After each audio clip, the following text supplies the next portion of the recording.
അടുത്തത് നമ്മൾ മൊഡ്യൂൾ 1 അടുത്തൊരു ടോപ്പിക്കാണ് ഇൻപുട്ട് ഡിവൈസസ് എന്ന് പറയുന്നത്.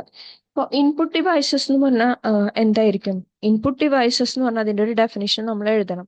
അതായത് ഒരു ഹാർഡ്വെയർ കമ്പോണൻസ് ആണ് ഇൻപുട്ട് ഡിവൈസസ് എന്നാണ് പറയുന്നത്, അല്ലെ? അപ്പൊ ആക്ച്വലി എന്ന് പറയുന്നത് എന്താണ്? ഒരു ഹാർഡ്വെയർ കമ്പോണൻസ് ആണ് നമ്മൾ. എന്തിനു വേണ്ടിയിട്ടാണ് ഈ ഹാർഡ്വെയർ കമ്പോണൻസ് യൂസ് ചെയ്യുന്നത്? That's in data and control signals to a കമ്പ്യൂട്ടറിലേക്ക് നമ്മൾ കൊടുക്കുന്ന ഡേറ്റ സെൻഡ് ചെയ്യാനും അതുപോലെ തന്നെ കൺട്രോൾ സിഗ്നൽസ് സെൻഡ് ചെയ്യാനും യൂസ് ചെയ്യുന്ന ഹാർഡ്വെയർ കമ്പോണൻസിനെയാണ് നമ്മൾ എന്തെന്ന് പറയുന്നത്? ഇൻപുട്ട് ഡിവൈസസ് എന്ന് പറയുന്നത്. അപ്പൊ ഇൻപുട്ട് ഡിവൈസസിന്റെ ഒരു ഡെഫിനിഷൻ നമ്മൾ എന്ത് ചെയ്യണം? നോട്ട് ചെയ്ത് വെക്കണം. എന്താണ്? ഒരു ഹാർഡ്വെയർ കമ്പോണൻസ് ആണ്. ഹാർഡ്വെയർ കമ്പോണൻസ് എന്തിനു വേണ്ടിയിട്ടാണ് യൂസ് ചെയ്യണത്? Send data and control signals to a കമ്പ്യൂട്ടറിലേക്ക് കൊടുക്കുന്നു. അപ്പൊ നമ്മൾ ആക്ച്വലി ഈ യൂസേഴ്സ് ആയിട്ട് ഇന്ററാക്ട് ചെയ്യാനും ഓപ്പറേറ്റ് ചെയ്യാനും വേണ്ടിയിട്ട് യൂസ് ചെയ്യുന്ന ഹാർഡ്വെയർ കമ്പോണൻസ് ആണ് നമ്മൾ എന്തെന്ന് പറയുന്നത്? ഹാർഡ്വെയർ കമ്പോണൻസ് എന്ന് പറയുന്നത്.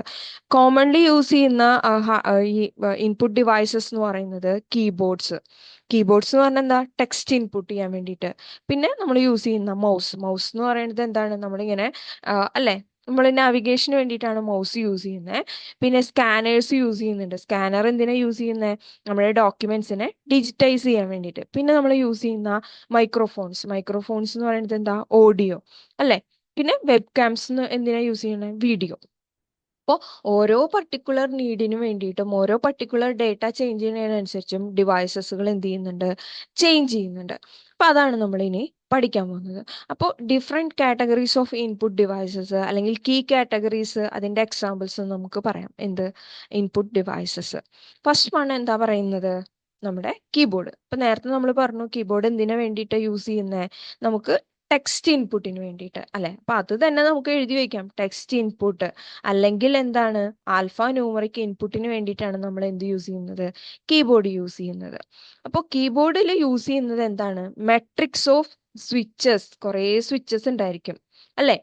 വെൻ കീ ഈസ് പ്രസ്ഡ്, നമ്മളൊരു കീ പ്രസ് ചെയ്യുന്ന സമയത്ത് ആൻഡ് ഓൺബോർഡ് കീബോർഡ് കൺട്രോളർ, അതിൻ്റെ ഉള്ളിലുള്ള കീബോർഡ് കൺട്രോളർ എന്ത് ചെയ്യും? അതിനെ ഐഡന്റിഫൈ ചെയ്യും, അല്ലെ?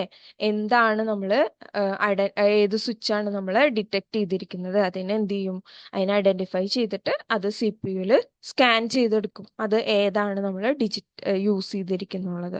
അപ്പൊ നമ്മൾ യൂസ് ചെയ്യുന്ന സ്റ്റാൻഡേർഡ് കീബോർഡ് ഏതാണ്? QWERTY കീബോർഡ്, അല്ലെ? QWERTY കീബോർഡ് നമ്മൾ യൂസ് ചെയ്യുന്നത്. അത് നമുക്ക് എൻ്റർ ചെയ്യാൻ, ടെക്സ്റ്റ്, നമ്പേഴ്സ്, കമാൻഡ്സ് ഒക്കെ എൻ്റർ ചെയ്യാൻ വേണ്ടിയിട്ടാണ് യൂസ് ചെയ്യുന്നത്. അപ്പോൾ കമ്പ്യൂട്ടേഴ്സിൽ നമ്മൾ യൂസ് ചെയ്തിരിക്കുന്ന ഡ്രൈവർ സോഫ്റ്റ്വെയർ എന്ത് ചെയ്യും? നമ്മൾ ഏതാണോ പ്രസ് ചെയ്തിരിക്കുന്നത് ആ കോഡിനെ എന്തായിട്ട് കൺവേർട്ട് ചെയ്യും? ക്യാരക്ടേഴ്സ് അല്ലെങ്കിൽ ആസ്കി ആയിട്ട് അല്ലെങ്കിൽ യൂണിക്കോഡായിട്ട് നമ്മൾ കൺവേർട്ട് ചെയ്യും. ഇനി രണ്ടാമത്തെ, അത് കീബോർഡ് എന്ന് പറഞ്ഞാൽ നിങ്ങൾക്ക് എന്തൊക്കെ അറിയാം അതുപോലെയൊക്കെ എഴുതാം, അതിന് ഒട്ടും മാർക്ക് കളയാൻ പാടില്ല. ഓക്കെ, 3 മാർക്സിനാണെങ്കിൽ കീബോർഡിനെ കുറിച്ച് എന്തെങ്കിലും ഫോർ ഇൻപുട്ടിംഗ് ടെക്സ്റ്റ് അങ്ങനെ എഴുതി വെച്ചാലും ജസ്റ്റ് കീബോർഡ് മാത്രം എഴുതരുത്, ഒന്നോ രണ്ടോ സെന്റൻസ് എഴുതാനായിട്ട് നമ്മൾ ശ്രമിക്കാം. അടുത്ത ഒരു ഇൻപുട്ട് ഡിവൈസസ് ആണ് മൗസ് എന്ന് പറയുന്നത്. മൗസ് എന്ന് പറയുന്നത് നാവിഗേഷന് വേണ്ടിയിട്ടാണ് നമ്മൾ യൂസ് ചെയ്യുന്നത്. നാവിഗേഷന് അല്ലെങ്കിൽ നമ്മൾ യൂസ് ചെയ്യണത് എന്തിനു വേണ്ടി? നാവിഗേഷന് വേണ്ടിയിട്ട് നമുക്ക് യൂസ് ചെയ്യാം. അല്ലെങ്കിൽ നമ്മൾ യൂസ് ചെയ്യണത് എന്തിനാണ്? പോയിന്റിംഗ് ഡിവൈസ് ആയിട്ട് നമുക്ക് യൂസ് ചെയ്യാം, അല്ലെ? Pointing devices. അപ്പോൾ ഒരു നമ്മൾ എന്ത് ചെയ്യാണ് ഇവിടെ? നമ്മൾ ഇങ്ങനെ നോക്കണ സമയത്ത് നമുക്ക് എന്തുണ്ട്? ഒരു പോയിന്റർ ഉണ്ട് അല്ലെങ്കിൽ ഒരു കേഴ്സർ ഉണ്ട്, അല്ലെ? അപ്പോൾ ഒരു move a cursor on the screen to interact with graphical user interface ആയിട്ട് ഇന്ററാക്ട് ചെയ്യാൻ വേണ്ടിയിട്ട്, കേഴ്സർ മൂവ് ചെയ്യാൻ വേണ്ടിയിട്ട് നമ്മൾ യൂസ് ചെയ്യുന്ന ഒരു പോയിന്റിംഗ് ഡിവൈസ് ആണ് എന്തെന്ന് പറയുന്നത്? മൗസ്, അല്ലെ? അപ്പോൾ ഇപ്പോൾ കുറേ ടൈപ്സ് മൗസ് ഉണ്ട്. ഒപ്റ്റിക്കൽ ഉണ്ട്, അല്ലെങ്കിൽ ലേസർ എന്ന് പറയാം. പിന്നെ ട്രാക്ക് ബോൾസ് ഉണ്ട്, ടച്ച് പാഡ്സ് ഉണ്ട്. അങ്ങനെ കുറേ പോയിന്റിംഗ് ഡിവൈസസ് ഉണ്ട്. അതിലൊരു പോയിന്റിംഗ് ഡിവൈസ് ആണ് നമ്മൾ യൂസ് ചെയ്യുന്ന മൗസ് എന്ന് പറയുന്നത്. ഇനി ടച്ച് സ്ക്രീൻ. നമ്മളിപ്പോ ഫോണിലൊക്കെ ടച്ച് സ്ക്രീൻ ആണ്, അപ്പൊ ഡയറക്റ്റ് ഇൻപുട്ട് ആണ്, അല്ലെ? നമുക്ക് എന്താണോ എവിടെയാണോ നമ്മൾ ടച്ച് ചെയ്യുന്നത് അപ്പൊ കറക്റ്റ് ആബ്സല്യൂട്ട് പൊസിഷനിങ്ങിലാണ് പോകുന്നത്. അപ്പൊ നമ്മൾ യൂസ് ചെയ്യുന്ന കപ്പാസിറ്റീവ് സ്ക്രീൻസിൽ, അതായത് സ്മാർട്ട് ഫോൺസിലൊക്കെ നമ്മൾ എന്താണ് യൂസ് ചെയ്യുന്നത്? Touch screen. അതായത് human body to detect change in the screen's electrostatic field when touched. Okay. അപ്പോൾ അത് ഇനി കുറേ കാര്യങ്ങൾ എന്താ ജസ്റ്റേഴ്സ് ഒക്കെ വെച്ചിട്ട് നമ്മൾ എന്ത് ചെയ്യുന്നുണ്ട്, നമ്മുടെ മൂവ്മെന്റ് നോക്കുന്നുണ്ട്. അപ്പൊ ടച്ച് സ്ക്രീൻ എന്ന് പറയുന്നത് ഒരു ഇൻപുട്ട് ഡിവൈസസ് ആണ്. അടുത്തത് എന്ന് പറയുന്നത് എന്താണ്, ഒരു ഇമേജ് സ്കാനർ അല്ലെ. സ്കാനിങ്, നമുക്ക് എന്താ ഡിജിറ്റൈസിങ് ഡോക്യുമെന്റ് എന്ന് പറയാം. നമ്മൾ ഡിജിറ്റൈസ് ചെയ്യാൻ വേണ്ടിയിട്ട് നമ്മൾ യൂസ് ചെയ്യുന്നതാണ് സ്കാനിങ് എന്ന് പറയുന്നത്. അപ്പൊ അതിൽ യൂസ് ചെയ്യുന്നത് ചാർജ് കപ്പിൾഡ് ഡിവൈസ് എന്ന് പറയാം, അല്ലെങ്കിൽ കോണ്ടാക്ട് ഇമേജ് സെൻസർ ആണ് നമ്മൾ യൂസ് ചെയ്യുന്നത്. ഓക്കെ, ഫിസിക്കൽ ഡോക്യുമെന്റിൽ നിന്ന് നമുക്കത് സ്കാൻ ചെയ്തെടുക്കാനായിട്ട്. അപ്പൊ ഈ സെൻസർ എന്ത് ചെയ്യും, ലൈറ്റ് ഇന്റൻസിനെ ഡിജിറ്റൽ പിക്സൽസ് ആയിട്ട്, അതായത് ഇമേജ് ആയിട്ട് കൺവേർട്ട് ചെയ്യും.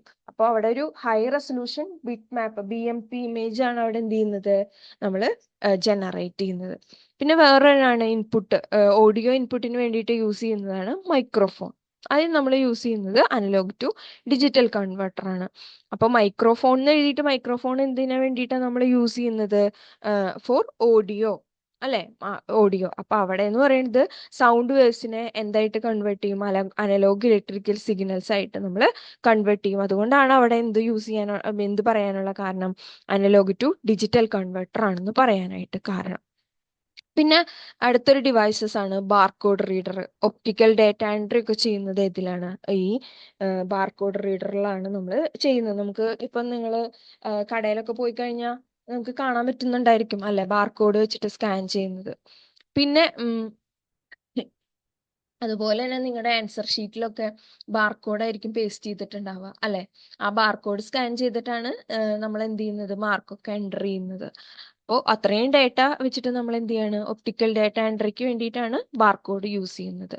പിന്നെ RFID റീഡർ, റേഡിയോ ഇൻപുട്ടിനെ റീഡ് ചെയ്യാൻ വേണ്ടിയിട്ട്. പിന്നെ digital camera, graphics tablet, QR code reader, അങ്ങനെ കുറേ ഡിഫറെന്റ് ഇൻപുട്ട് ഡിവൈസസുകൾ ഉണ്ട്.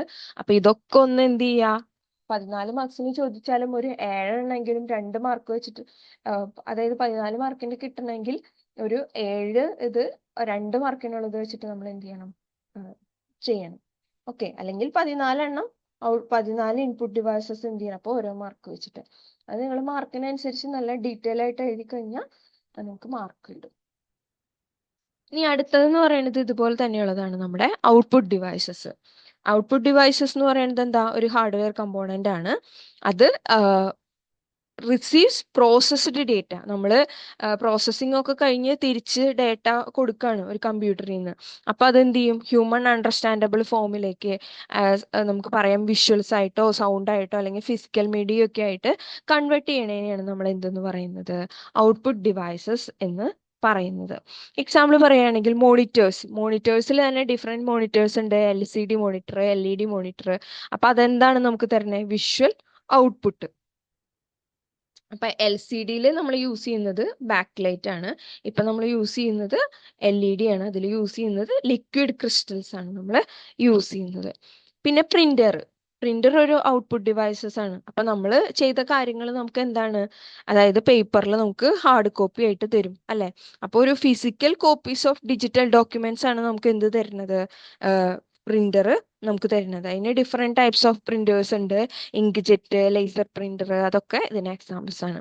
പിന്നെ സ്പീക്കേഴ്സ്, ഇൻപുട്ട് കൊടുക്കാൻ വേണ്ടിയിട്ട് നമ്മൾ, ഓഡിയോ ഇൻപുട്ട് കൊടുക്കാൻ വേണ്ടിയിട്ട് നമ്മൾ യൂസ് ചെയ്തിരുന്ന മൈക്രോഫോൺസ് ആണെങ്കിൽ, ഇവിടെ നമ്മൾ ഓഡിയോ ഔട്ട്പുട്ട് കിട്ടാൻ വേണ്ടിയിട്ട് നമ്മൾ യൂസ് ചെയ്യുന്നത് സ്പീക്കേഴ്സ് ആണ് അല്ലെ, സ്പീക്കർ.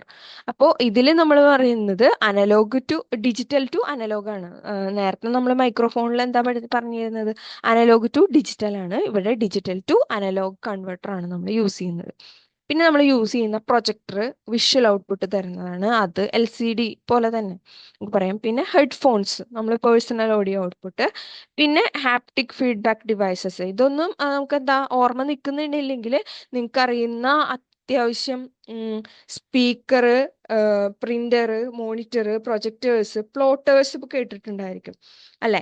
അപ്പോൾ ഒരു ഹൈ ക്വാളിറ്റി ആയിട്ടുള്ള ഗ്രാഫിക് ഡിസൈൻസിലൊക്കെ അല്ലെങ്കിൽ ലാർജ് സ്കെയിൽ മാപ്പിംഗ് ഒക്കെ ചെയ്യാൻ വേണ്ടി, മാപ്സ് ഒക്കെ നമുക്ക് ഡിസൈൻ ചെയ്യാൻ വേണ്ടിയിട്ട് നമ്മൾ യൂസ് ചെയ്യുന്നതാണ് പ്ലോട്ടേഴ്സ്.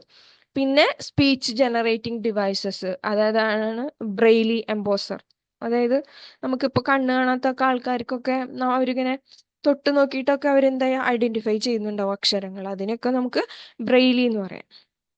പിന്നെ സ്പീച്ച് സിന്തസൈസർ, അതൊക്കെ എന്തിന് എക്സാമ്പിൾസ് ആണ്? നമ്മുടെ ഔട്ട്പുട്ട് ഡിവൈസസിന് എക്സാമ്പിൾസ് ആണ്. അപ്പൊ ഇതിൽ ചോദിക്കാവുന്നത് ഒരു ക്വസ്റ്റ്യൻസ് ആണ്. ഇൻപുട്ട് ഔട്ട്പുട്ട് ഡിവൈസസും കൂടി കമ്പൈൻ ചെയ്തിട്ട് 14 മാർക്സിനോ 9 മാർക്സിനോ എസ് എ ക്വസ്റ്റ്യൻ ആയിട്ട് ചോദിക്കാം, ഇൻപുട്ട് ഔട്ട്പുട്ട് ഡിവൈസസ്. അപ്പൊ അതെന്തായാലും നോക്കി വെക്കുക. അറ്റ്ലീസ്റ്റ് ഓരോന്നിന്നും ഒരു 7 എണ്ണെങ്കിലും എന്താണെന്നുള്ളത് ഒരു രണ്ട് സെന്റൻസ് വീതം പഠിച്ചു വെക്കാം. ഓക്കെ.